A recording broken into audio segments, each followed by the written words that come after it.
आपण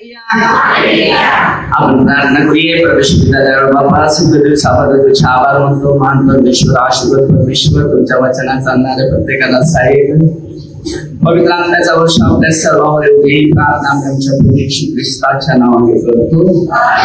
hallelujah hallelujah. आपण 3 छोट्याशा एक प्रार्थना शिकायचं. तर मी बोलतो, तुम्ही बोला. हे तुमच्या घरी 10 वेळा बोलायचं. काय मला रात्रीच्या 12 नंतर मी प्रार्थना करत असताना प्रभूने शिकवलेल्या प्रार्थना आहे आणि ह्या प्रार्थना आपल्या सगळ्यांना गरजेच्या. तर पहिलं बोलतोय ही प्रार्थना, हे प्रभू येशू तुम्ही आमच्यावर खूप प्रेम करता. हे प्रभू येशू तुम्ही आमच्यावर खूप प्रेम करता. हे प्रभू येशू आम्ही तुमच्यावर खूप प्रेम करतो.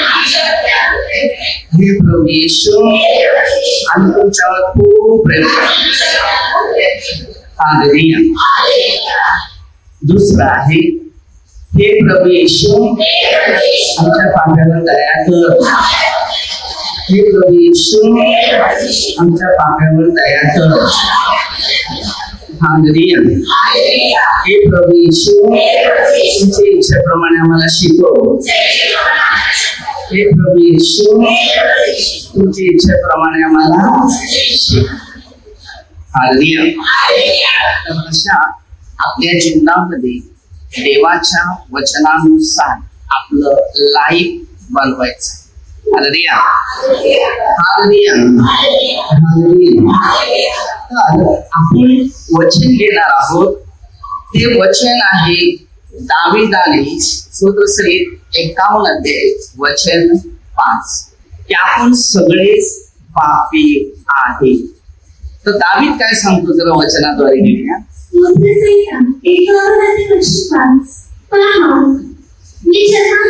मी जन्माचाच पापी आहे. काय सांगितलं?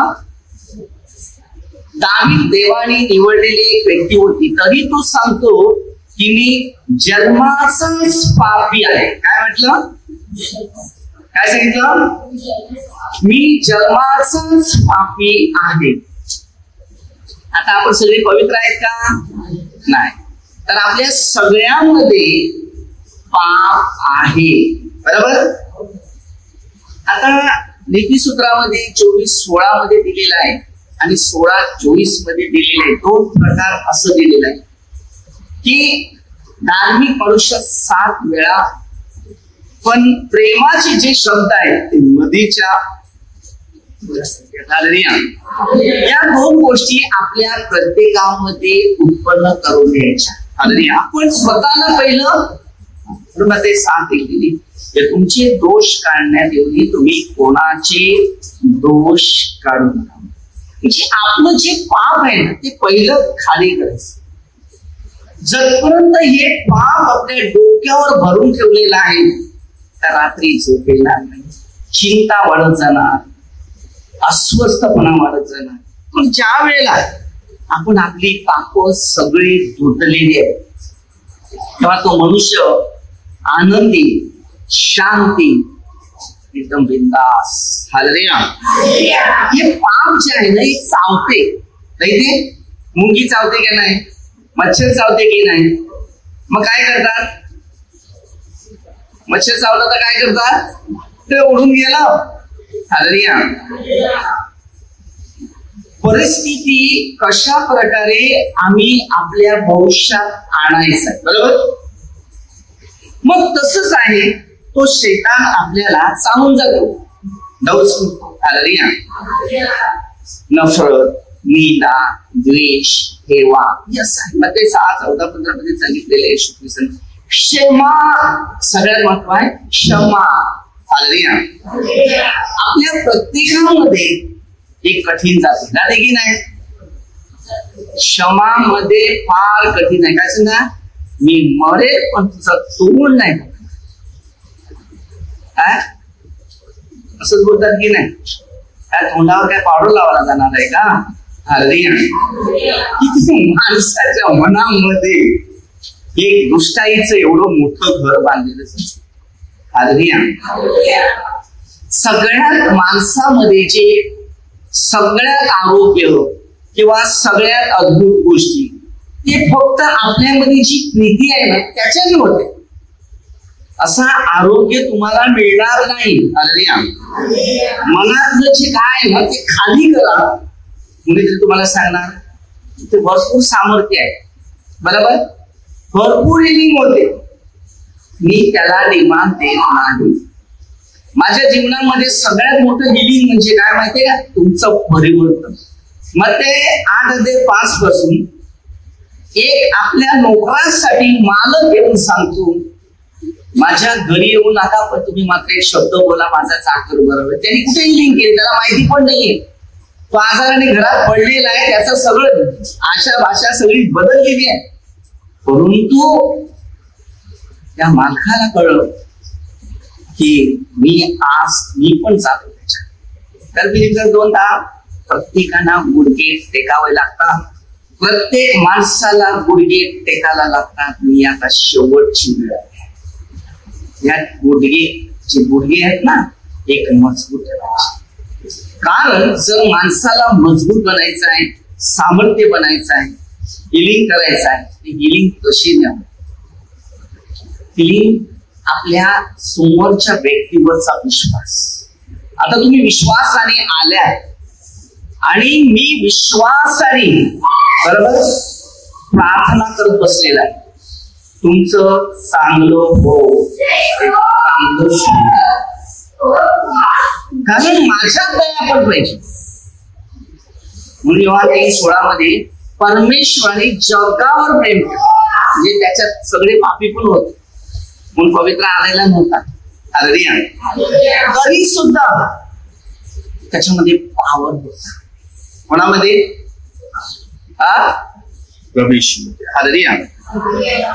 आणि योहान 1:29 सांगितले की येशू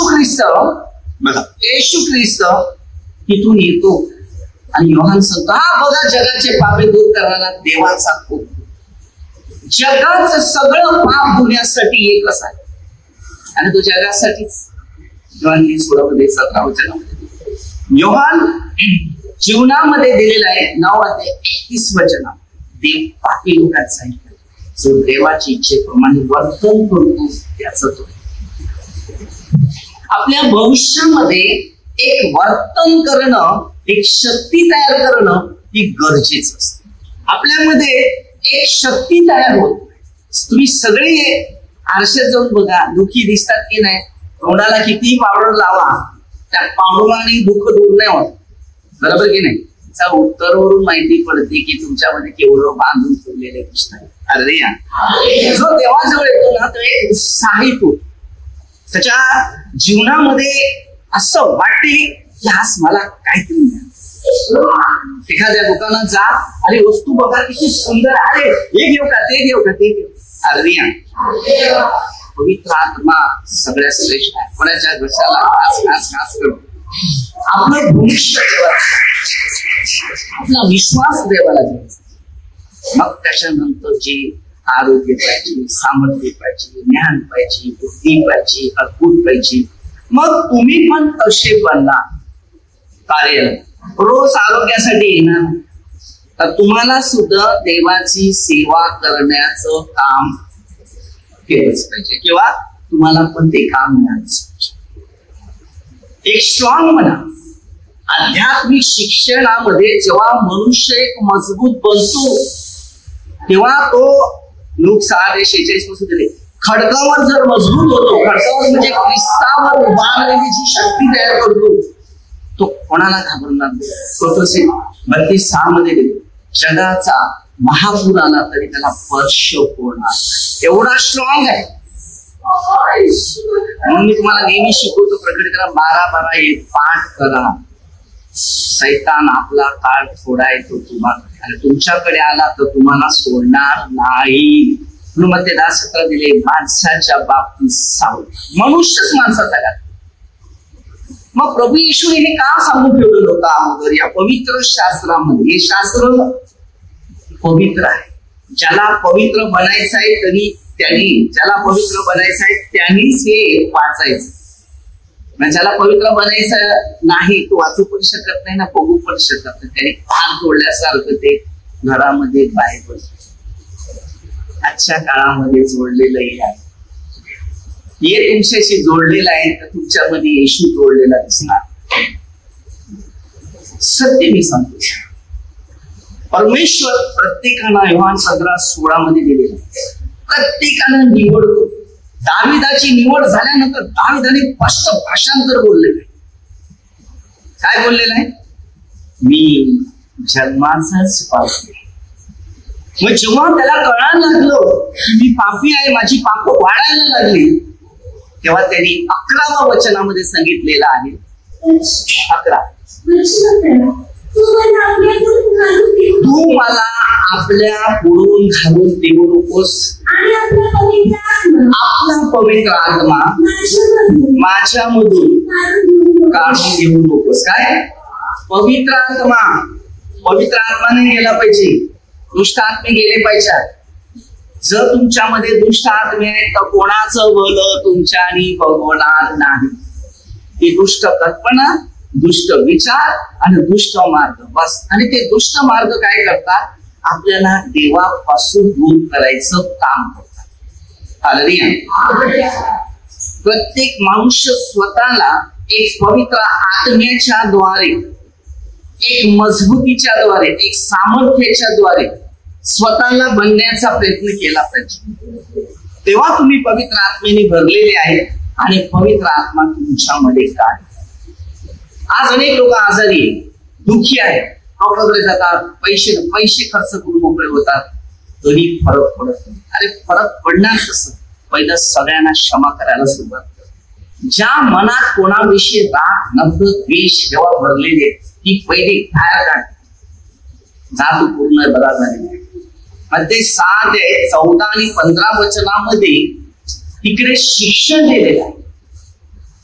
जर तू आपल्या अपराधांना क्षमा केली तर स्वर्गीय पिता तुम्हाला क्षमा करतो. मनात कोणत्या गोष्टी धरून ठेवायच्या नाही.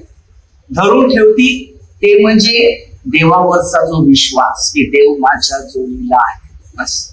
ना त्याच्या आज्ञा माझ्या जोडीला. मग ते 28 अध्याय 21-20 रोज तुमचा बाप्तिस्मा पाण्याने नाही होत ना. बाप्तिस्मा आपल्या माणसाच्या सांगण्याने. तो पवित्र आत्म्याचा जो बाप्तिस्मा होतो तो सामर्थ्य आणि अभिषेक याच्याने आहे जे शिष्यावर उतरलेलं. आज कित्येक लोक बप्तिस्मा घेतात, कुठे ना कुठे बाप्तिस्मा घेतात, परंतु परिवर्तन करून घेत नाही. तो माणसाचा बाप्तिस्मा.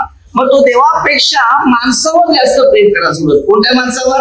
ज्या माणसाने त्याचा बाप्तिस्मा केला तो त्याच्या मागे लागतो, तो देवाच्या मागे लागत नाही. आणि जो पवित्र आत्म्याने भरलेला असतो तो देवाच्या मागे लागतो. आणि देवाच्या मागे लागल्यानंतर देवाची सेवा करायला लागतो, तर त्याची सेवा करायला जात नाही. हालेलुया. मनुष्य पृथ्वीवर तो जिवंत आहे तर थोडं तुम्हाला टाळ्या वाजवून तुम्हाला सन्मान करेल. तो गेल्यानंतर कोण करतो? आपल्या भविष्यात देवाबरोबर जायचं असेल, वचनाबरोबर जायचं असेल आणि शिक्षणाबरोबर जायचं असेल तर पहिलं देवाची इच्छा पूर्ण करा. मग त्याच्या इच्छेने चालले तर आपलं भविष्य स्ट्रॉंग बनेल. आज दुनिया कुठे चालले? मी अनेक लोकांना बघतो की लोक येशू जवळ येत नाहीये. कोणाजवळ जातात? माणसा मागे चालले. माणसाने सांगितलं, माणसाने ते सांगितलं. अरे पण तुमचं लाईफ मध्ये माणूसच तुम्हाला सुधारणा देणार आहे का? तोच फक्त पवित्र आत्मा त्यांनी दिलेला आहे. म्हणून मग ते 3:11 वचन सांगते. बघा वाचा.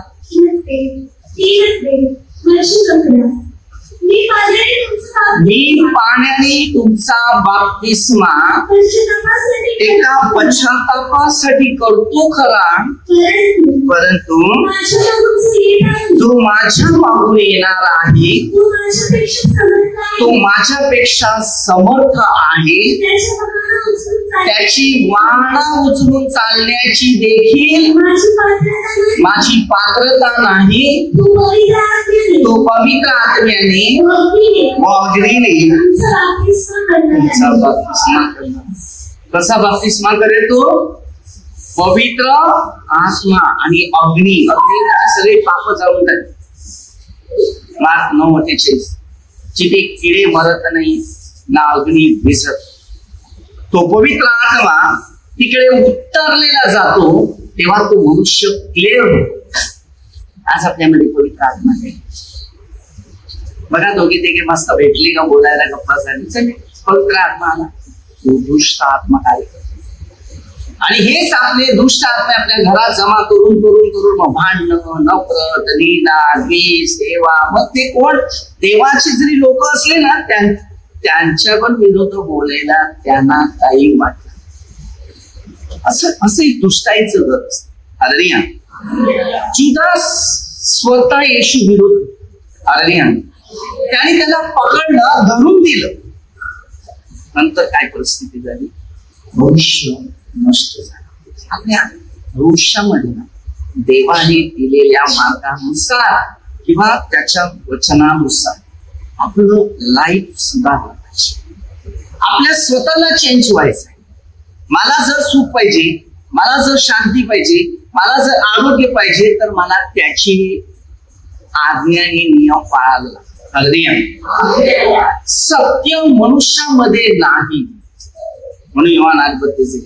ज्याला सत्य समजते, सत्य त्याला बंधनातून मुक्त केलेलं जात असतं. असं आपल्याकडे सत्य नाही. माझ्या आईने तो सांगते गर्भधारण केले, मी तेव्हापासून पाठले. तो स्वतः आत्म्याच्या द्वारे बोलतोय.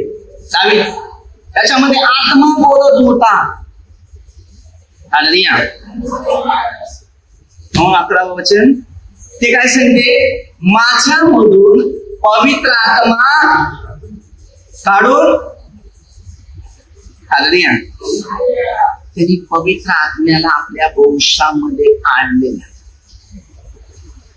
आपल्यामध्ये पवित्र आत्मा आहे का मला सांगा?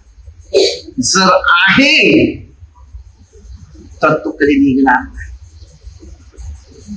स्ट्रॉंग बनतो मनुष्य. आता देवाने मला किती प्रकारची गिफ्ट दिली. जेव्हा ताबोराश्रम मध्ये होता तेव्हा डायरेक्टली गावासहित पवित्र आत्मा उतरताना त्याला दिसला. जसं लूक मध्ये 3:22-23 वचनाप्रमाणे हा आत्मा मला मिळाला, मी सोडला नाही. प्रयत्न केलेला जगाच्या सर्व गोष्टीसाठी. हालेलुया. आणि ते प्रयत्न जे होते, हालेलुया, एका शैतानाचे. ज्या वेळेला तुम्ही देवामध्ये वाढायला सुरुवात करायला लागले ना, तर पहिला माणूस सांभाळ. तो माणूसच तुझा वैरी तयार होईल. कारण नव्या कराराचं शिष्ट ते होत आणि जुन्या करारामध्ये 7. समजलं? आणि नव्या करारामध्ये Matthew 26 अध्याय सुरू जर केलं तिथे जुदाचा पूर्ण दाखल. 14 पासून त्यांनी स्पष्ट भाषांतरचा आपल्याला अनुभव. कारण जुदास नेहमी लालच घेऊन झाला. 14 जर बघितलं तो पैशाचा पण त्यांनी लोभ धरला. मेन आपल्याला बदलायचं आहे, तुम्हाला बदलायचं आहे. तुला दुःख आलेली आहेत ना, तुझी दुःख तू दूर कर. आता तुझी दुःख दूर करण्यासाठी कोण आलेला आहे? प्रभू येशू. आम्ही नाही आले. आम्ही फक्त तुम्हाला मार्गदर्शन करण्यासाठी आले की जो व्यक्ती आहे त्याजवळ सगळं आहे. 11:27 पासून वचन का प्रभू येशू काय सांगतो? माझ्या पित्याने सर्व काही माझ्या हातात अधिकार दिला. अधिकार कोणता दिला? आज तुम्ही प्रत्येकी व्यक्तीने अनुभव घ्यायचा. आता तुम्हाला प्रत्येकाला दान दिली का नाही? एकाला 1000 दिलं, एकाला 2 दिलं, एकाला 5 दिले. मग एकेकाने काय केले? 1000 रुपये झाकून ठेवले. काही कार्यकर्ते होते, काही प्रवचक होते, आहे की नाही? बरेचसे कार्य केलं, पण एकेकाला पकडलं आणि पकडून फेकू दिलं. काही लोक सांगतात स्त्रियांना मंडळीत बोलायचं होतं नाही म्हणून तुम्ही प्रवचन द्यायचं नाही. परमेश्वराने योहान 15:16 जेव्हा तुमची निवड केली तेव्हा देवाने केली. जेव्हा तुम्ही दुःखी होती, तेव्हा आजारी येते, की समस्या येते, ते संकटात पडते, टेन्शनच पडते, तेव्हा ती व्यक्ती तुम्हाला सांगलेले जे सांगत आहे ते येऊन तुम्हाला मी सांगणार, निवड त्याने केलेली होती, ते शैतान आले बोलायला. मला सुद्धा किती बळकवण्यासाठी किती लोक आहेत, पण लोक 6:46 मध्ये त्यांनी स्पष्ट भाषांतर दिलं, खडकाव बिना पवित्र आत्म्याशिवाय तुम्ही कार्य करू शकत नाही. आणि येशूचे शिष्य मध्ये 17 ते 17 पासून आज त्यांची निवड केली, जोडीला पाठवलं त्या दोघांना, ते जमलं नाही. पण एखाद्या टायमाला एक अशी वेळ आली की अशुद्ध आत्मा काढायचा होता, मग ते 17 पासून ते वचन दिले, तर त्यांना अशुद्ध आत्मा काढण्यासाठी पाठवलं. ते काय अशुद्ध आत्मा काय निघालाच नाही. मग आता काय करायचं, ते येशू आला, अरे कुतील मी तुमच्या बरोबर केवढं तुमचं केवढं. देव आता रागावला की नाही रागावला, बरोबर की नाही. तसंच तुम्हाला शेवट देव रागा आला, ते तुमचं काम काय करील, बोनस देईल का नाही देईल. देवाने जेव्हा निवडलं ना, तर त्यांनी निवडल्यानंतर त्यांनी कार्य सोडायचं नाही. योहान 15:10 नाही तर ते जीवन असं आहे ना, ते फाट्याप्रमाणे तोडलं जाईल.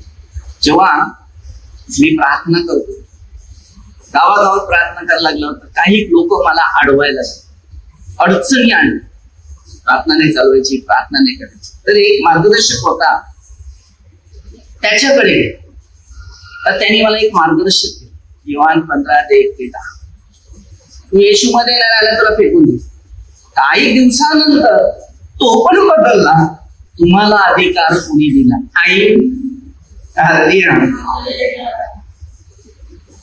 एकटा असा बोलला, दुसरीला बोलतो तुला अधिकार कोणी दिला. हा सल्ला बरोबर नाही, याच्या मागे लागायचं. तेव्हा एक होता दुसरा, आणि सांगितलं तू चालव बस. थोड्या दिवसात आला, ते चालवायचं नाही.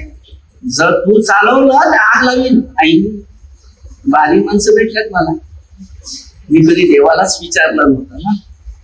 मग सगळं ट्रेनिंग घेतलं, म्हणजे शिक्षण घेतलं. शेवटी सकाळी हा बोलला, तर आमोस मध्ये 4 अध्यायामध्ये तुम्ही वाचलं असेल, 2 पासून पुढे गेले, त्या 2 अध्याय 4 पासून वाचलं तरी मी त्याच्या महिलाला आग लावली. आज संध्याकाळी ह्यानी मला सांगितलं तर आग लागेल, त्या कार्याला आग लावायला. संध्याकाळी बघितलं त्याच्या रूमलाच आग लागली. एक कार्य त्याचा तो पवित्र आत्मा आहे, अग्नीने भरलेला आत्मा. या कार्यावर नाही राहायचं, बोलायचं नाही. एक खडक आहे, त्या खडकावर जो पडला त्याचा चुराणानं भुका होईल, कारण तो खडक दिसत आहे, त्याच्याकडे ताकद चालणार नाही. आणि मी सगळे अनुभव घेतले मला बंद करण्यासाठी, आणि धमक्या मागायला केवढं कार्य झालं. हे बघा, जीवन आणि मरण एक दिवस जायचं आहे. माझ्या आईला पण नेहमी सांगायचं एक शब्द, आई सांगी लवकर ये, रात्र जास्त राहू नका. मी सांगितलं घरात आहे तुम्ही तुझा, घराच्या बाहेर आहे तुम्ही देवाचा. तो मला सांग किती ऍक्सिडेंट झाली, केवढी अडचण आली, केवढी दुःख आली, केवढं टेन्शन आलं, केवढी धमक्या आल्या. लक्ष माझं एकच आहे की ज्या देवाने मला घडवले, मला त्याच्यावर लक्ष देऊन जायचं. तुम्ही नाही मला घडव, तुम्ही नाही मला घडव. माझ्या दुःखाला मला कोण सपोर्ट करायला नाही. आणि निर्णय घेतले आणि सुरुवात केली. दास हे कार्य आहे की नाही. आज त्या परमेश्वराने किती हातातून आज मला एवढी सेवा करायला दिली. या पाप्यावर एवढी दया केली की जगातला नंबर 1 पाहिजे. म्हणून लोकांना बोलतो माझी निंदा करतात तेवढी तुम्ही करून घ्या, कारण मला स्वर्गात जागा पाहिजे. कारण म्हणते 5 अध्याय 10 पासून पुढे बऱ्याचशे शिक्षण आपल्याला घ्यायचं, कारण त्यांनी 2 पासून शिक्षण देताना येशू मध्ये यायचं असेल तर पहिले तंत्रशास्त्राचं शिक्षण घ्या. माणसाचे शिक्षणात लक्ष देऊ नका, माझ्यावर पण भरवसा ठेवू नका. तेव्हा तुम्हाला पट्टे तर ठीक आहे, नाही तर सोडू. हा विश्वास असेल तर, नाही तर ते पण नाही बघायचं. हे शास्त्र आहे ना, हे वचनाद्वारे माणसाच्या शरीरात परिवर्तनाद्वारे. चॉकलेट कोणी खा, ओके तिकडे पाठीमागे देवाचं वचन खा, त्याचा वास. हे पवित्र आत्मा आहे, सर्वांचा हृदय जाणणारा परमेश्वर. 23:24 तुमच्या मनात काय खेळते, काय बनते, सगळं इकडे कळत असते. पवित्र आत्म्याशी कधी लबाडी नाही करायची, फार खतरनाक असते. आपण देवाबरोबर राहायचं, वचनाबरोबर राहायचं, शिक्षणाबरोबर राहायचं, त्याच्या ज्ञानाबरोबर राहायचं आणि देवाला सांगायचं मी पापी आहे, मला तुमचं काम.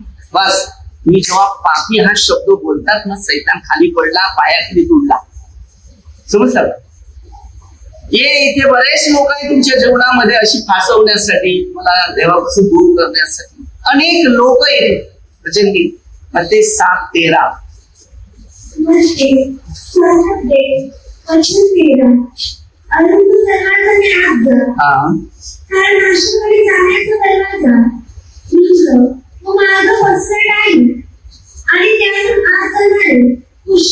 बघा त्याने काय सांगितलं, अरुंद दरवाजाने. आता जायचं असेल तर तुम्हाला काय वाटेल लागेल का धाव मारली तर. आता याच्यातून उतरायचं आहे तर मी सावकाश उतरेल का धावत उतरेल? तसंच आहे. प्रभूच्या मार्गात जायचं असेल ना तर त्यांनी सांगितलं सापासारखे चतुर आणि कबुतरासारखे नम्र घरात ध्यान करतात, तुम्ही ते व्यवस्थित येऊन राहतात, तरी आपल्याला पळवायला वाटत नाही. बरोबर की नाही? आपण काय करतो, इकडे काहीतरी व्यवस्थित करतो किंवा त्याला बाहेर कुठेतरी गळतो तयार करायचा प्रयत्न करत असतो. तसं हे परमेश्वराचा अनुभव आणि शब्द. जेव्हा मला येशूमध्ये जायचं असेल तर अरुंद दरवाजा म्हणजे कठीण परिस्थितीमधून जायचं. Matthew 16:24. माझ्या मागे यायचं असेल तर स्वतःचा वधस्तंभ उचल आणि मला अनुसर. म्हणजे देवाजवळ जायचं असेल, हे बघा, एक माणसाच्या गोष्टी तुम्ही सहन केल्या ना तर जिंदगीभर आनंद मिळेल, पण एका माणसाच्या द्वारे तुम्ही देवापासून दूर होतात तेव्हा मी नष्ट होता स्वतः. 26 पासून. आता जुदास बघा, 30 नाण्यामध्ये गुंतला गेला. पैसा एवढा होता की नाही? त्याच्याकडे होता. फेरी बदलेली होती. त्याला पैशाचा लोभ लागला. हे लोभच माणसाला कमजोर करतो. त्या पैशामुळे तो भविष्य सोडला.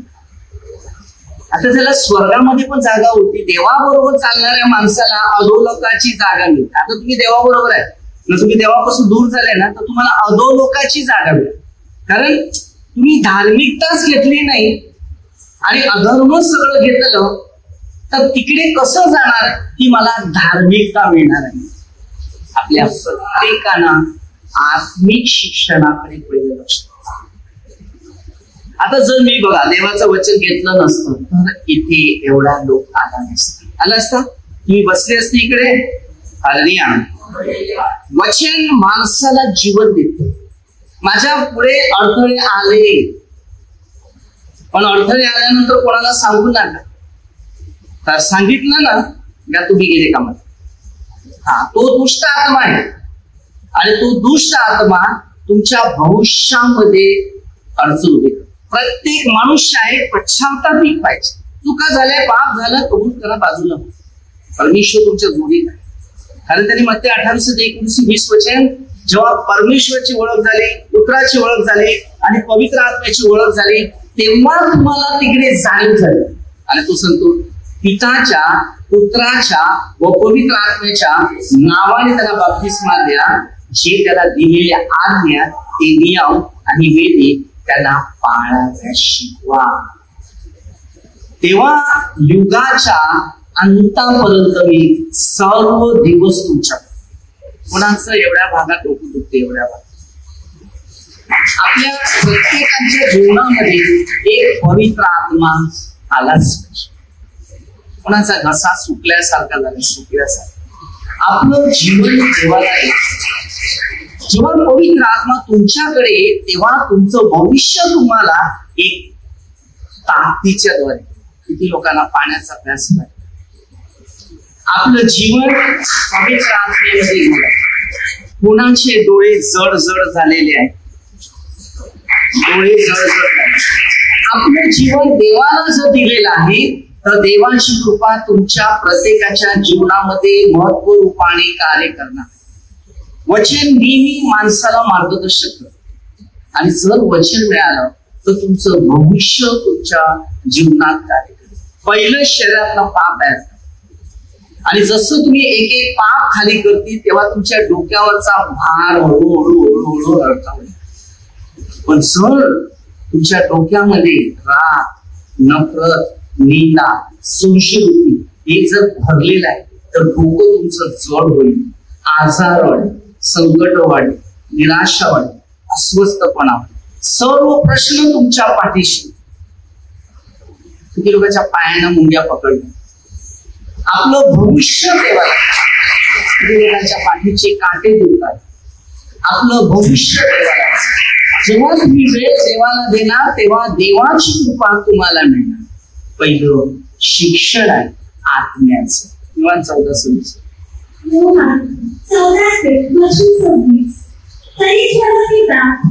जरी काय सांगते, जरी त्याला पिता त्या माझ्या नावाने पाठवेल तो कैवारी, तो पवित्र आत्मा, तो तुम्हाला सगळं शिकवेल. आता पवित्र आत्मा काय शिकवतो? खोटं नाही बोलायचं, चोरी नाही करायचं, लबाडी नाही करायचं, भांडण नाही करायचं, नफरत नाही करायचं, टीका नाही करायचं, द्वेष नाही करायचं. हे संपूर्ण पवित्र शास्त्रामध्ये लिखाण केलेलं आहे. या गोष्टी आपल्या शरीरातून बाहेर काढायच्या.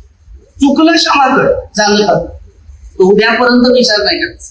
एबीसी 4:25 आणि 26 वचनामध्ये दिले तुम्ही एकमेकाचे अवयव आहेत आणि जर तुम्ही एकमेकाच्या अवयवांमध्ये आहेत म्हणजे एकमेकांना मदतगार करणारे, एकमेकावर प्रीती करणारे, एकमेकांना सहाय्य करणारे हे आपलं अवयव. योहान 3:16 जगावर प्रेम केलं. योहान 15:12 जसं मी तुम्हाला प्रीती केली तशी तुम्ही एकमेकावर प्रीती करा अशी देवाची आज्ञा आहे. आणि ह्याच प्रीतीद्वारे आम्ही देवाच्या गोष्टीकडे वळाले जात. जो देवाचं शिक्षण घेतो तो देवाच्याच मार्गानुसार चालत असतो.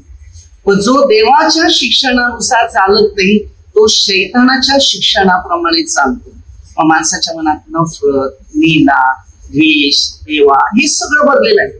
मग कुणीतरी काय सांगितलं त्याच्यावर विश्वास, पण देवाने जे सांगितलंय त्याच्यावर विश्वास नाही आणि तितकेच आम्ही कमजोर पडले जातो. तेव्हा तो शैतान आपल्याला फसवायचा. हालेलुया. कोण कोणाचं भलं बघत. एकदा बघायला सुरुवात करा मग देव तुम्हाला त्याचा मार्ग द्यायला सुरुवात. आणि देवाचे मार्ग असे आहे योहान 14:6 की ते सत्याचे. योहान 8:32 सत्याचे. सत्य तुम्हाला समजेल. ती बंधन आहेत आपल्या घरामध्ये, ती बंधन हळूहळू तुटली जातात ना आपण परमेश्वराच्या राज्यामध्ये वाढले जातो. जेवढा मनुष्य देवाच्या जोडीला जात राहील तेवढा मनुष्य शांती, आनंद, ज्ञान, बुद्धीने बदलत. एक व्यक्ती घरात प्रार्थनेमय जीवन जगतो तेव्हा अख्खा कुटुंबाला शांती आणि आनंद निर्माण होतो. पण एक व्यक्ती देवापासून दूर होतो अख्खा कुटुंबावर संकटाचा भार उडवला जातो. प्रत्येकी संकट जे आहेत ही आपल्या कर्मामुळे. प्रत्येकाला परमेश्वराने एक एक गावात एक एक कुटुंबाला परमेश्वराने निवडले आणि ते निवडल्यानंतर त्यांना सांगितलं फळ दे. योहान 15:1-10 आणि जर फळ न दिला तर मी फाट्याप्रमाणे तुम्हाला काढून टाकेल असं प्रभूचा शब्द आहे. आणि या प्रभूच्या शब्दाद्वारे तुमचं भविष्य आहे आणि तिकडे प्रभूचा आत्मा तुम्हाला मदतगार करणार आहे. म्हणून पहिलं पश्चाताप करा, सगळ्यांना क्षमा करा, सगळ्यात प्रीतीच्या मार्गानुसार चालणं, देवाचे नियम, देवाच्या आज्ञा, पवित्र आत्मा, अभिषेक आत्मा, शांतीचा आत्मा, वरदानाचा आत्मा हे आपल्या भविष्यामध्ये उतरतात. हे पवित्र शास्त्र एका मुद्द्यावर लिहिलेलं नाही. मला कधी कधी सांगतात तुम्ही प्रवचन द्यायला काय एका मुद्द्यावर का नाही? तू जेवण बनवायला लागला तर मग तू सुकी मिरचीच टाक, तेल बी टाकू नको. तुला जशी चव येईल ना तुला कळणार कसं की पाप काय, क्षमा काय, प्रीती काय, दया काय, आरोग्य काय, सामर्थ्य काय, पवित्र आत्मा काय, सार्वजनिक जीवन काय, स्वर्ग काय, हे कधी तुला कळणार? एकाच विषयाला तू रोज बसून राहिलाय का? आता हे तुम्ही आठवड्याला एकदा आल्या बरोबर, मग आता तिकडे काम करा, फक्त भात बनवू का ना पाणी ठेव ना भातात टाकून दे, खातील का? नाही, मग नाही सांगतो त्याला चव बोली आहे ना. ही पण एक चव आहे. एक दिवस एक माणूस बसला इकडे, इलेक्ट्रिक चालू होतं आणि एक वचन शेवटचं असं त्याच्या जीवनात आलं ना, तो सांगते हे वचन माझ्यासाठी होतं. ते परिवर्तन झालं, पण तो माणसाच्या संगतीला जॉईन झाला, परत त्याचं परिवर्तन बाजूला गेलं. की जेवढं घडते तेवढंच, तेव्हा जिथून परिवर्तन झालंय तिथेच उतरायचं, दुसऱ्या ठिकाणी उतरायचं नाही. अनुस्वर त्या शाब्द गलती करा 1:6 पासून. ही शिक्षण आहे, हे आपल्याला शिक्षण समजत नाही म्हणून आपला गोंधळ होतो. नंतर आपण परत ऐकते, अरे उत्पत्ती 3रा अध्याय परमेश्वराने आदामाला शिक्षण दिले. त्यानंतर ती बायकोला त्यांनी काय सांगितलं असेल ते काय देवाला, बरोबर. पण त्यानंतर त्या देवाने त्याला आज्ञा दिली या झाडाचं फळ खाऊ नको, ते गेला ना. तर त्याला दुसरी व्यक्ती भेटली, त्याने त्याचं ऐकलं म्हणून त्या दोघांमध्ये नुकसान झालं की नाही. तर तिथून तुम्ही आणि मी आज पापी झाले की नाही. मग आज येशू बरोबर आहे, येशू तुझ्या बरोबर आहे. येशू तुझ्यामध्ये काय केले, पवित्र आत्मा झाले आणि पवित्र आत्म्याद्वारे सामर्थ्य प्राप्त होईल. प्रेषितांच्या कृत्य 2रा तुला जाणीव झाली पाहिजे. आता हे 4 शुभवर्तमान दिले ना, 5वं एक आहे ते प्रेषितांनी काय काय चमत्कार केले त्या विषयावरती. मग हे कशाला दिलं, एकच दिलं असतं ते बरं झालं. मग परमेश्वराने मोशेला 10 आज्ञा कशाला, एकच द्यायला पाहिजे. आता येशूने 2 आज्ञाचा उल्लेख केला आणि 3 आज्ञाचा उल्लेख केला. त्याने काय केलं, परमेश्वराला नाही स्वतःवर. बस तुझं परमेश्वरावर जसं प्रेम आहे ना तसं स्वतःवर कर, मग तू सगळ्यावर करेल. हालेलुया. मग 3:16 हे 17 वचन हे दोन या माणसाच्या जीवनामध्ये उपयोगीचे येतात. एवढं वाचायची गरज नाहीये, फक्त आज्ञा पाळा. शेवटला काय दिलं मग ते 28-19 आज्ञा दिल्या त्याने, पिताच्या पुत्राच्या पवित्र आत्म्याच्या नावाने तुम्हाला मी बाप्तिस्म. बाप्तिस्म म्हणजे अर्थ काय माहितीये का, या 3 व्यक्तीची ऐतिहासिक माहिती, तो म्हणजे पवित्र आत्मा. शेवटी पवित्र आत्माच मिळाला ना. जेव्हा पवित्र आत्मा पेंटेकोस्टच्या दिवशी प्रेषिताच्या कृत्यामध्ये 2ऱ्या अध्यायामध्ये जेव्हा पवित्र आत्मा त्याच्यावर उतरला, तेव्हा 1ल्या अध्यायापासून सुरुवात केली तर 2ऱ्या अध्यायात त्यांना सामर्थ्य कुठून मिळालं. प्रेषित 1 मध्ये 6 पासून वचन 8 पर्यंत आपल्या भविष्यामध्ये सामर्थ्य कुठून आहे. त्याच्यानंतर लूक मध्ये 24 अध्याय 46 शेवटचा अध्याय 46 पासून पुढे दिलेला काही उदाहरण आपल्याला दिले. स्वर्गाविषयी काय इतिहास. प्रेषित 1 अध्याय घेतला तर त्यांच्या डोळ्यात देखत का गेला, त्याला काही कारण होतं की नाही. मग पेंटिकोस्टच्या दिवशी 2ऱ्या अध्यायामध्ये पवित्र आत्मा का उतरला, त्याला कळाला तो पहिला आत्मा होता. लूक 1 अध्याय 1-2 वचन मध्ये हे सगळे इतिहासिक गोळा करे, तेव्हा माहिती पडेल की देवाचा इतिहास काय. तुमचा जन्म झाला, कुठे झाला आई विचारते नाही, हॉस्पिटलमध्ये झाला, बरोबर, मामाकडे राहिला, मामाकडे झाला. तो लहान असताना त्याच्या ऐतिहासिक गोष्टी सांगितल्या जाते नाही. त्याला कळणार कसं, कसं आहे. म्हणून जतपर्यंत पवित्र आत्मा नाही, देवाचं आपल्याशी कनेक्शन नाही, तर परिवर्तन नाही. जो माणसाचं कनेक्शन करतो तो परिवर्तनाचं कनेक्शन कधीच करू शकत नाही. वेळीचा सदुपयोग करा, किती करा, पास होईल.